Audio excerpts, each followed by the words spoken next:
Hello everyone, welcome back. Today again we'll be doing with chapter 12, that is the national movement second phase. Okay, this would be the last chapter. Okay, and here today's topic we'll be discussing about the non-cooperation movement and the civil disobedient movement. Okay, so after this non-cooperation movement, what happened and how things changed? Okay, so that is the thing that we'll be learning today, and that is the thing that we'll be discussing today. Okay, so what happened was, after non-cooperation was removed, okay, what happened was Congress, they could not stay together.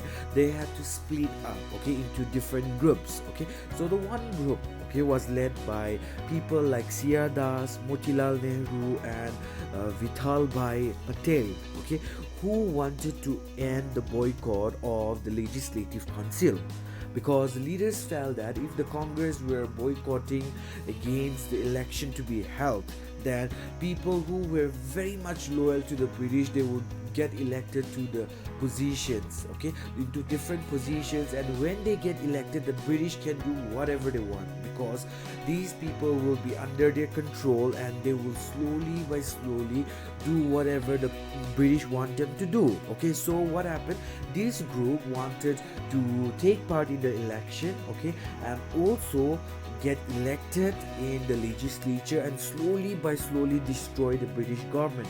That was the main aim. Okay, so they were called as the pro-changers. Okay, they wanted to enter the legislature and make it impossible, okay, for the government to function by opposing all the policies, because the government would bring new policies. Okay, so once they are elected, okay, they would slowly crush the government down, the British government down. Okay, they will not accept the policies, and they will not accept the things that the people want. Okay, clear. Next we have the second group. Okay, they were called as the no changers. Okay, they opposed joining the council. This group wanted to undertake constructive programs in order to change. Okay, so this group was led by Vallabhbhai Patel, okay, Vallabhbhai Patel, C. Rajagopalacharya, Rajendra Prasad. Okay, so these people were considered as the no changers. Okay, so in 1923, okay, the pro changers, okay, these were the first group of people. They formed a new Congress, okay, that is the Congress Khilafat Swaraj Party. Okay, it was popularly known as the Swaraj Party, and this new party, okay, functioned within the Congress itself, and they were also able to contest elections, and and this Swaraj Party, okay, contested election and also won some seats in the legislature. Okay, but what happened, okay, what they did mostly was, according to their plan, okay, by opposing every British move, they began to oppose every move which was made by the British, okay, which made it very difficult for the British, okay, to get new policies and proposals approved in the legislature, because the pro-changers motive was mainly to get elected in the legislature and to disagree with the policies and the measures which were being created by the British. Okay, so that was the main thing. Okay, so what happened was, after the withdrawal of the non-cooperation movement, okay, Gandhiji was jailed for a time being, okay, and he was released on February 1924. Okay, after he was released, okay, the Congress resumed its constructive program, okay, and their issues focused mostly on removing untouchability and promotion of Hindu-Muslim unity and spread of Khadi.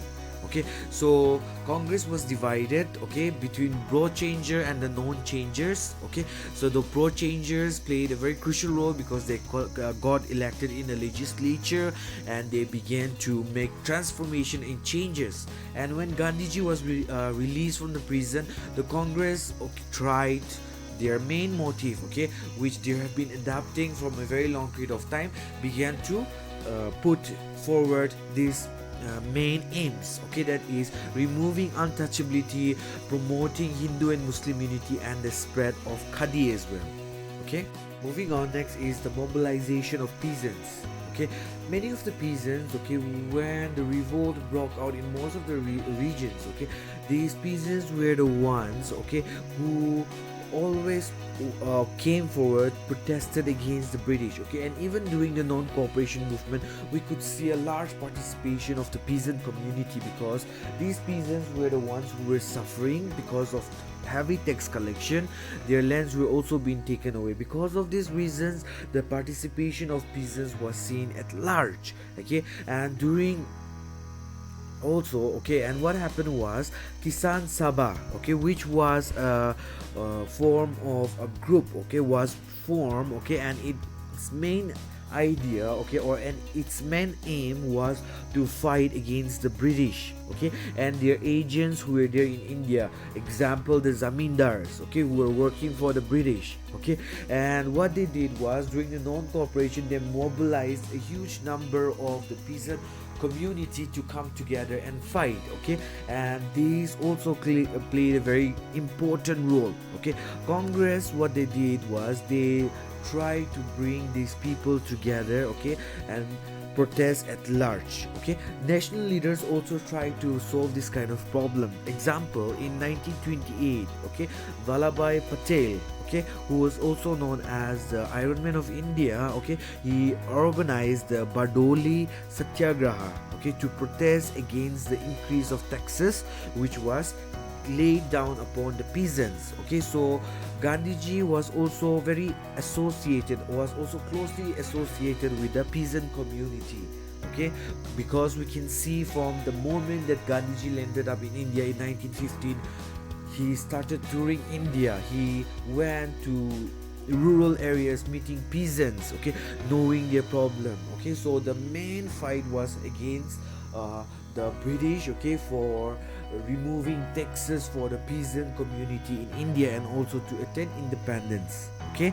Next we have the revolutionary movement in the second phase. So after the revolutionary activities, okay, after the revolutionary activities where after the non-cooperation movement was withdrawn by Gandhiji, okay, what happened, many new revolutionary activities started to strike up in India, okay. So in 1924 the revolutionary leaders formed the Hindustan Republican Association, okay. This main objective was to overthrow the British through armed revolution, and it continued on. In 1925 a group of revolutionaries, okay, they stopped a train in Kakori in Uttar Pradesh, and they took away some of the money, okay, some of the government's money, and with this money they bought okay, with this money they use it for revolutionary activities to be imparted.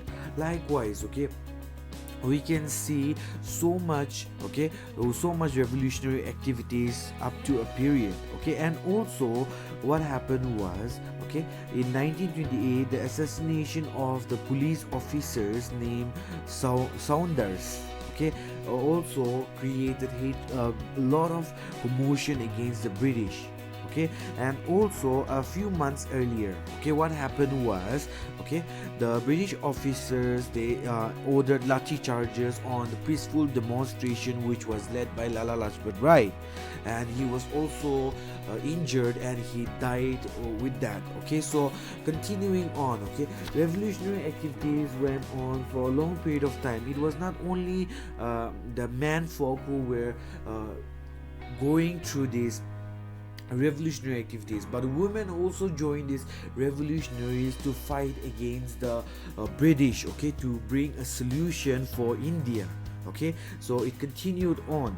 And next we have the Simon Commission. Simon Commission was formed in 1927, okay. So the British government appointed a commission, okay, under Sir John Simon, okay, and 7 members were also included. All the members were from the British Parliament, okay.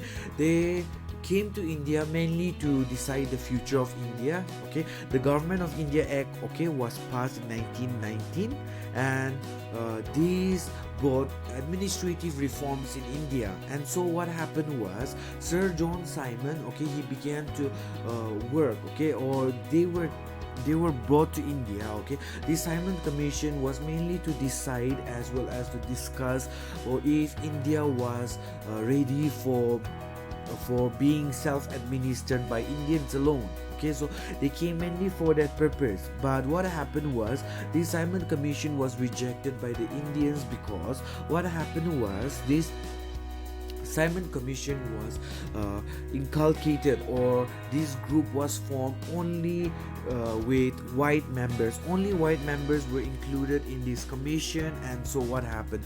The Indians were unhappy about it, because the commission was solely for the purpose of the future of India. So why were no Indians included in the Simon Commission? That was the question in the Indian minds. And so with this, okay, the Simon Commission was really rejected, was not looked upon by the people, okay, of these places. Okay, and next we have the government also refused to accept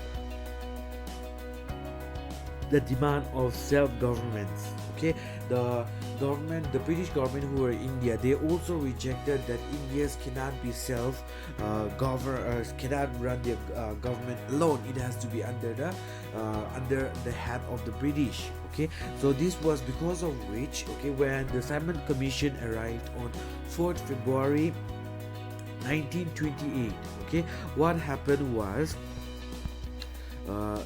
people welcomed the Simon Commission with boycott, with protest. Okay, people all over the place, okay, people all over India, they holded in their hand black flags, okay, with the slogans such as Simon go back. Okay, the banners were written as Simon go back. They started chanting their voices, Simon go back, Simon go back. Okay, so that was how the Simon Commission was rejected by the Indians. Okay, next we have the Puna Swaraj resolution. Is the Puna Swaraj or Puna Swaraj resolution. Okay, so what happened was, okay, the demand for complete independence, okay, was growing for a long period of time. Okay, and in the Congress session, okay, in the annual Congress session, which was held in 1928, okay, the Congress passed a resolution demanding a dominion status that is the government by the Indians. Okay, in 1928, the Congress demanded the British, okay, to have a government of the Indians alone, okay, in order to rule their own country. Okay, but however this was not accepted. Okay, and in the following year, that is in December 1929, in the Congress session which was held in Lahore, okay, Jawaharlal Nehru, who was the president of this session, okay, in this session, what he did, okay, and what the Congress decided was they decided to declare Puna Swaraj, complete independence, okay, among the people as its ultimate goal. They wanted to create Puna Swaraj, okay, complete independence for India. It was not the government, it was not that the British would stay, okay, but the Congress wanted to remove the British and attain complete independence, okay, and after which, okay, they asked all the legislature to drop out from the legislature, okay, and not to participate in the forthcoming election which was coming up the next year. And it also decided that January 26 would be celebrated as a Independence Day every year, okay, in order to achieve the demand that the Congress decided, okay, to start another mass movement. Okay, these led to the civil disobedience movement, okay, which we will be doing in our next class. Thank you and have a nice day.